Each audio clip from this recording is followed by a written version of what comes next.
Console gaming, as much as I hate to admit it, ain't what it used to be anymore. In fact, it's becoming so eerily similar to PC gaming that soon enough, it's going to be hard to start telling the difference between the two. I grew up playing video games on consoles like the PlayStation 3 and Xbox 360 and enjoyed every single second of it. From the ease of use where all you have to do is plug in the console and you're good to play any game in your library, to the relatively low cost these consoles had where they didn't cost you an arm, a leg, and your firstborn child to buy them. With some exceptions, of course. But about 5 years ago, despite my unyielding loyalty to the console gaming cause, I made the plunge of becoming a PC gamer, built my own PC that looks more like a dingy air fryer than an actual gaming rig. Ew! Dude! What the fuck? And it's safe to say that my only regret was that I didn't switch sides sooner. While I still own a PlayStation 5 and occasionally play on it whenever there's a PlayStation exclusive that hasn't been released on PC yet, I have fully converted over to the PC master race. However, I and many others didn't just make the plunge because PC gaming was better than console gaming. I mean, it is, but console gaming has just gotten worse and worse from the PS3 and 360 days by the same companies who created the gaming landscape as we know it. So let me show you why you should probably make the jump to PC. And yeah, I know the PC market is a mess right now, but hear me out. Before we move on to the rest of the video, be sure to like and subscribe. It really helps the channel out and lets me know you guys are enjoying the content. Anyways, to address the wallet-sized elephant in the room, consoles are just straight up cheaper than PCs when it comes to gaming. And that has been the main reason why consoles have such a foothold in the gaming market to this day, which is still right. Sort of. With the Switch at $450, the PS5 at $550, and the Xbox Series X hitting $650, consoles definitely have a lower entry price, but have gone much more expensive to the point that this is the only console generation that's become more expensive over time instead of cheaper, which is just downright fucking diabolical. And the next generation looks like it'll get even worse, with the next gen Xbox reportedly costing around a mind-boggling $1,200. Console gaming just isn't cheap anymore, especially when you consider that online subscription costs are rising so insanely high that, yeah, buying a PC over a console will almost always be the more expensive option up front. But over time, you'll end up paying just as much, if not more, for that console. Once you factor in the sweet privilege of paying to play games online you've already paid for through PlayStation Plus or Xbox Live for years to come, which, by the way, are only getting more expensive as well. Not to mention that publishers across the industry aren't asking themselves, how can we make our products more affordable for people? Or how can we provide more value to our fans? No,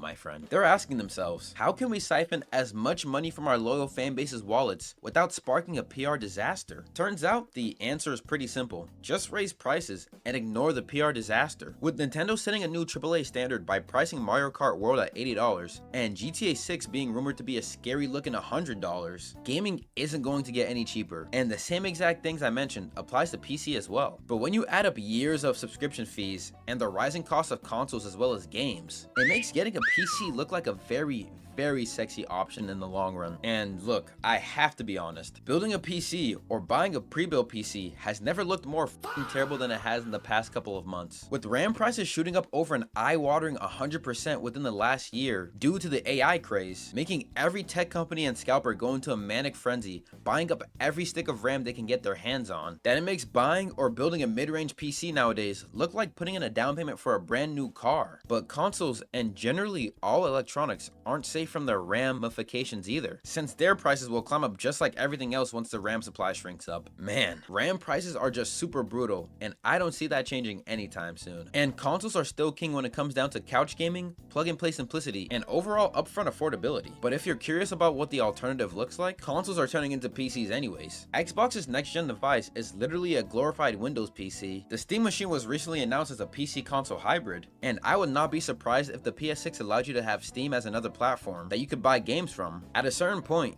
you're not choosing between console and PC. You're choosing between the GIMP version and the real thing. So despite all the craziness and upfront costs that come with PC gaming, here's why I made the jump and why I think you should too.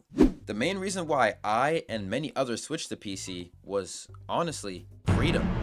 The freedom to use any headset, mouse, keyboard, and controller with every game you play. Wii Pro controller, sure. DualShock? Yep. The Resident Evil 4 chainsaw controller? Why not? If it has buttons, it just works. The possibilities on PC are literally endless, with the ability to essentially play any game that has ever existed through emulation if you wanted to. Not saying you guys should do that, please don't nuke me, Nintendo, but the option's there. And the freedom to buy games from any platform Epic, GOG, Humble, you name it, without being trapped into one ecosystem. Which brings me to the backbone of PC gaming itself, Steam. Because here's the thing, I said freedom is the main reason to switch to PC, but Steam comes in at a very close second. Because it does something that Nintendo, Xbox, and PlayStation have been failing to do. They actually respect your wallet. Since they and every other major PC platform doesn't charge you a subscription fee just to play online, has sales that drop the price of AAA games to hysterical lows like 95% off, and has a refund policy that actually fucking works.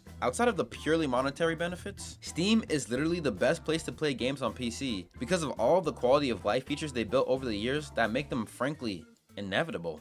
Family sharing, cloud saves, remote play, access to unfiltered reviews from anybody who's played a game you're interested in, which can get very spicy sometimes. Modding workshops, the ability to custom configure your controller for any game you play on it, and many more. All of which, by the way, are free 99. Now look, I know that 72% of devs and executives in a survey say that Steam is a monopoly, though I bet it's mostly the executives and publishers mad about that 30% revenue cut Steam takes, and not the actual developers. But when a platform earns their dominance through genuinely good service instead of exclusivity deals and free game bribes to get you into the platform, you really can't be surprised if it has an eye-watering 80% stranglehold on the PC gaming market. That's not a monopoly. That's just the results of years of good service and not treating your customers as walking, talking piggy banks. Like I mentioned before, the upfront cost of buying a PC will have your wallet screaming for mercy. But with platforms like Steam making games affordable all the time, charging no online subscription fees, and giving you an ecosystem filled with amazing quality of life features, it really completes the PC gaming experience. So yeah, at first, it'll hurt your bank account a lot. But the pain is temporary, and the savings are permanent once you do get a PC. I'd be lying if I didn't mention the downsides of PC gaming, because it isn't all just free games and Steam sales, with the biggest one being that the cheaters on PC are way more rampant than they are on consoles, to the point where some multiplayer games on PC can feel like you're playing against Shroud and Ninja on crack. Is it annoying? Absolutely. Does it suck when you run into a blatant cheater? Of course. But I'd rather deal with that on occasion, plus all of the other issues that come with PC gaming, and have full control over my gaming experience, than deal with console ecosystems that'll nickel and dime me forever. At the end of the day, I'm not trying to tell you to switch to PC and give up your console, just letting you know my opinions, and maybe help someone deciding between PC and console gaming. Honestly, you could just double dip and get the best of what both sides have to offer, especially since GTA 6 isn't launching on PC anytime soon after the console release. So let me know what you guys think about the video in the comments below and your thoughts on playing on PC or console. And if you enjoyed it, be sure to like and subscribe. But if you're curious on how console companies like Nintendo, Xbox, and PlayStation are faring in these crazy days of gaming, I've got videos talking about those companies as well, linked up on screen now. And stay tuned into the channel, since streams, shorts, and long form videos will be coming at you guys on the regular. Alright, that's it for me. Stay safe. Moment out. Peace.